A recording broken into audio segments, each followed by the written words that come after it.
खेल होने वाला है देश में, खेला होवे खेला, क्या खेला होवे वो देखना है, वो बताएंगे हम, बंगाली भाषा में ही बताएंगे।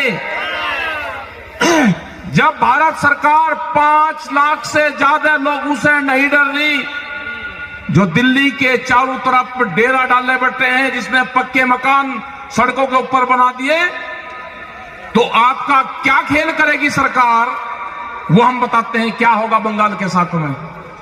वे एक मुट्ठी चावल मांगते हैं आपसे, आप उनसे भाव की बात करो कि 1850 रुपए जो भारत सरकार का भाव है वो कब मिलेगा हमारे। जिस खेत में हम बैठे हैं ये चावल का खेत है, इसका रेट है 1850 रुपए, 18 रुपए 50 पैसे किलो, ये सरकारी रेट है। जब आपसे वोट मांगने आए तो वो जरूर मांग लेना उनसे। इसी के लिए बैठे हुए हैं दिल्ली में कि एमएसपी पे, मिनिमम सपोर्ट प्राइस पे देश में कानून बने। अगर वो बंगाल का किसान है, आसाम का किसान है, वो कर्नाटक का किसान है, उसका धान भी उसके कम रेट पे ना खरीदा जाए, उसकी जो दूसरी फसलें हैं वो भी कम रेट पे ना खरीदा जाए। अभी आपके साथ में क्या होगा, जो उत्तर प्रदेश और आसपास के क्षेत्र में हुआ है, वो हुआ है कि 10 साल पुराना ट्रैक्टर आप नहीं चला सकते, 10 साल पुराना पंपिंग सेट आप नहीं चला सकते।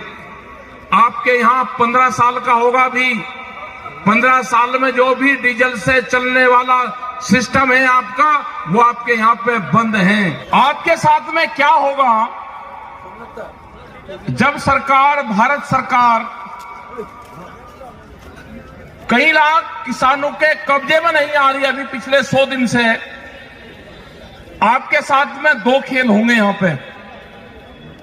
यहां पे पहला है कि एमएसपी पे खरीद नहीं हो रही, दूसरा सबसे बड़ा खेल होगा, बड़ी बड़ी कंपनी आएगी जिसको देश बेचा जा रहा है, वे कंपनी आएगी समुद्र में मछली पकड़ने के लिए भी बड़ी कंपनी आ रही है। मछुआरा का जो किसान है, जो समुद्र के पास का किसान है, उसको बहुत बड़ा नुकसान होने वाला है।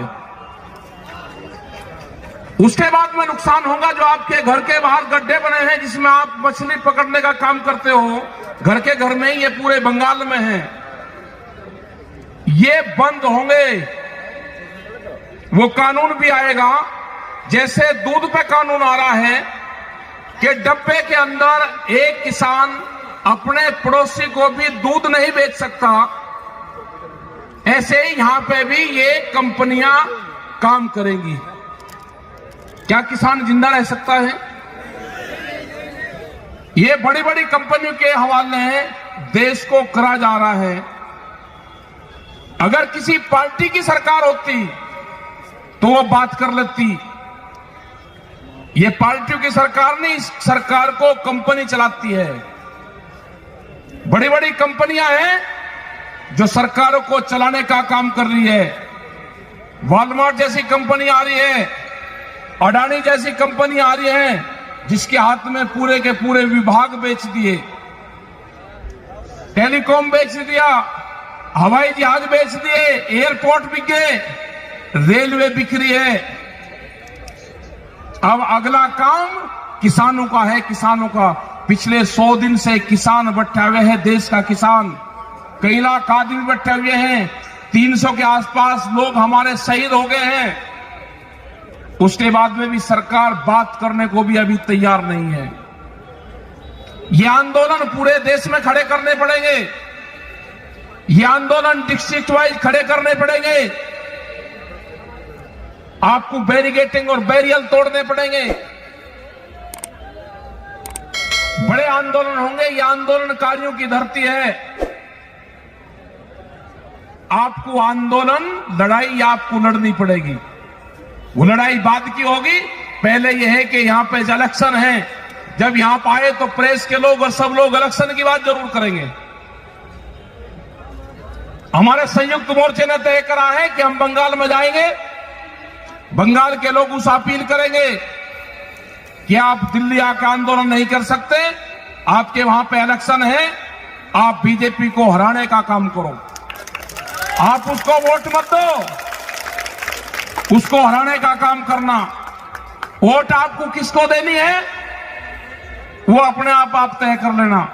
जो भी आपको मजबूत कैंडिडेट लगता हो, बीजेपी को हरा सकता हो, आप उसको वोट दे देना। जो ये भगोड़े लोग हैं ना, जो अभी तक यहां पे मंत्री थे और फिर छोड़ के भागे, उनके सामने कर जा रहा। एक महिला यहां पे लड़ाई लड़ रही पूरे भारत सरकार से, उसको एक्सीडेंट करवा दिया, उसको हॉस्पिटल में डलवा दिया। आप देख लेना किसको आपको देना है वो। हम तो संघर्ष वहां पे करते रहेंगे। हमने कहा कि जब तक 3 बिल वापसी नहीं होंगे, किसान घर वापसी नहीं जाएगा। जब तक एमएसपी पे कानून नहीं बनेगा, किसान घर वापसी नहीं करेगा। एमएसपी पे अगर कानून बनेगा तो यहां से भी चावल पैदा करने वाले किसान को 1850 रुपए अगर कोई भी खरीद करेगा, या सरकार खरीद करे या कोई व्यापारी खरीद करेगा आपके गांव से, तो उसकी रसीद आपको देगा पक्की। 1850 रुपए से कम पे वो खरीद नहीं कर सकता। ये कानून बनेगा। हमने कहा कि प्रधानमंत्री का पायलट प्रोजेक्ट है डिजिटल इंडिया, जो 23 किसानों का फसलें जो उगाता है किसान, जिसकी एमएसपी तय है, उन किसानों को उस डिजिटल इंडिया कैंपेन से जोड़ दिया जाए। किसान ने फसल बेची, जब तक वो अपने घर पर जाए अकाउंट में उसके पैसा पहुंच जाए। किसान को उससे नहीं जोड़ोगे, किसान की फसलों को लुटाई करोगे। 700 रुपए से लगा के और 1000 रुपए क्विंटल तक उसकी फसलों को खरीदोगे, और जब चावल वो खरीदने जाएगा तो 40, 50 और 60 और 70 रुपया किलो उसको मिलेगा। इससे कंज्यूमर भी मरा और इससे किसान भी मरा। जो वेजिटेबल्स हैं, जो फल, जो सब्जियां हैं, उसके भी दाम तय होने चाहिए। यह आंदोलन चल रहा है। जब भी भारत सरकार से बातचीत होगी, ये आंदोलन में ये भी एक प्रायोरिटी पर रखा जाएगा कि जो फसलें हैं, वो सब्जी की फसलें हो, वो दूध की फसलें हो, इनके भी रेट देश में तय हो। अभी एक नया व्यापार शुरू हुआ है यहां पे, वो व्यापार है भूख का व्यापार। जो हमारी माताएं बहनें बैठी है, अगर ये सोना पहनती थी तो एक सर्वे हुआ, ये सोने का इस्तेमाल 1 साल में 17 बार करती हैं। जो तीज त्योहार है, जो ईद, दिवाली होगी, होली होगी, जो दुर्गा पूजा होंगे, उस टाइम पे उस सोने का इस्तेमाल ये महिलाएं करती हैं। उनने कहा कि ये नहीं, और व्यापार होगा, भूख के ऊपर व्यापार होगा। अनाज तिजोरियों में बंद होंगे, रोटी तिजोरी में बंद होगी। यह आंदोलन होगा कि रोटियों को तिजोरी में बंद नहीं होने देना। रोटी व्यापारी की कैद में नहीं होगी। अनाज के गोदामों पे व्यापारियों का ताला नहीं लगेगा। यह आंदोलन जब तक जारी रहेगा, जब तक ये कानून वापसी नहीं होंगे। इनको खत्म करना पड़ेगा सरकार को। ये 3 बिल नहीं है, दूध के ऊपर बिल आ रहा है। अभी अगर कोई आदमी यहां पे पशुपालन का काम करते होंगे, अगर किसी के पास में 2 पशु होंगे तो कॉमर्शियल कनेक्शन लेना पड़ेगा उसको गांव में भी। ये बिल आ रहा है। अगर आप कौन से खेत में किस चीज का कंपनी का बीज बोओगे, पेस्टिसाइड बिल आ रहा है, सीड बिल आ रहा है, बीज का कानून देश में आ रहा है। अब इन बिल के बाद में अगर आंदोलन ना होता तो अब तक वो बीज का कानून भी आ गया होता। इस खेत में आप क्या बोओगे वो सरकार तय करेगी। किस कंपनी का बीज बोओगे, अगर किसी खेत में दूसरी कंपनी का सीड मिल गया तो आपके ऊपर मुकदमा होगा। बीज के थाने खुलेंगे देश में। कैसे जिंदा रहेगा किसान? बिजली के थाने हैं यहां पे, दूसरे थाने हैं यहां पे, बीज के भी थाने देश में खुलेंगे।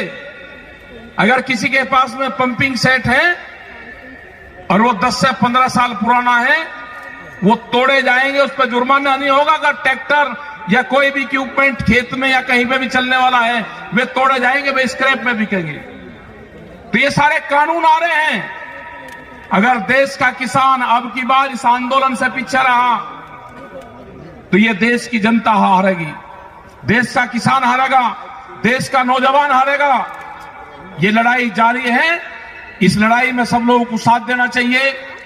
रेलवे के कर्मचारी 2022 में अगले साल 4.5 लाख कर्मचारी हट जाएंगे।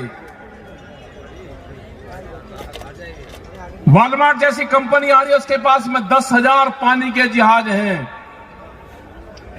उसका पहला यह है कि जो साप्ताहिक बाजार लगते हैं वे साप्ताहिक बाजार पूर्ण रूप से बंद होंगे। उसमें पूरे देश में 4.5 करोड़ लोग रोजगार पाते हैं, वो खत्म होंगे सारे के सारे। आगे है कानून, अगर कोई एक्सप्रेस वे निकल रहा है उसके 1 किलोमीटर के दोनों तरफ कोई भी कॉमर्शियल एक्टिविटी नहीं हो सकती। कोई भी अपना पान का खोखा, बीड़ी का खोखा, चाय का खोखा, पंचर लगाने की दुकान वो नहीं कर सकता।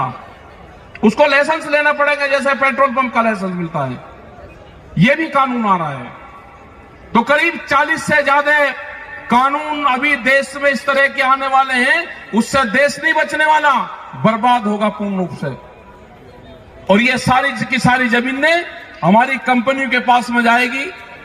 यहां पर आएगी वो कंपनी और वो कहेगी कि 40,000 रुपए एकड़ का अगर रेट है तो वे 60,000 रुपए एकड़ आपको देंगे।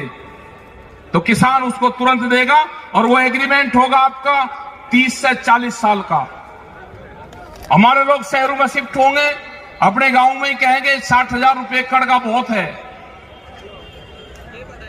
इन जमीनों में केमिकल डाला जाएगा, ये जमीनें बर्बाद होंगी। 50 से 70 साल के बाद में हिंदुस्तान में अगर ये कानून आते हैं तो कोई खेती लायक जमीन यहां पर नहीं रहेगी।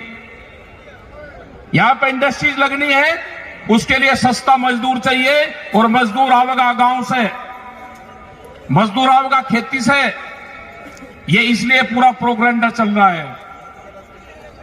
और एक इस तरह का देश चाहिए था कि जिसकी जनसंख्या ज्यादा हो, वो मजदूरी का काम करे। उनको भोजन की जरूरत होगी तो दूसरे मुल्कों से भोजन उनके लिए आए। और आप 3 काम के लिए हिंदुस्तान का नौजवान और हिंदुस्तान की जनता रहेगी। खाने के लिए मार्केट, मजदूरी करने के लिए फैक्ट्री और वोट देने के लिए वोटर। आप सिर्फ 3 काम करोगे, चौथा काम आप नहीं कर सकते। तो इसलिए आंदोलन में आपको जुड़ना पड़ेगा। नौजवानों के हाथ में बड़ी ताकत है। आप सब नौजवानों को देश के खड़ा होना पड़ेगा, जुड़ना पड़ेगा। आपने इस टाइम तक बातचीत सुनी, आपका बहुत बहुत धन्यवाद। आप वोट मत देना, उसको वोट मत देना, संघर्ष करो। वोट नहीं देना उसको, संघर्ष आपको करना पड़ेगा। इनको यहां से बैरंग भगा दो। दिल्ली में हम बैठे हुए हैं, इनकी तलाश में है। यहाँ पे ये सरकार, वहां से दिल्ली सरकार 1.5 महीने से गायब है। पता चला कि बंगाल में गई। हमारे पूरे संयुक्त मोर्चे के लोग, राज्यपाल जी हैं हमारे लीडर, यहाँ पर बैठे हुए हैं। हम आए हैं उनको तलाश करने, कहीं आपको मिले तो पकड़ के ये जरूर पूछ लेना उनसे। तो धन्यवाद। जय हिंद, जय बंगाल।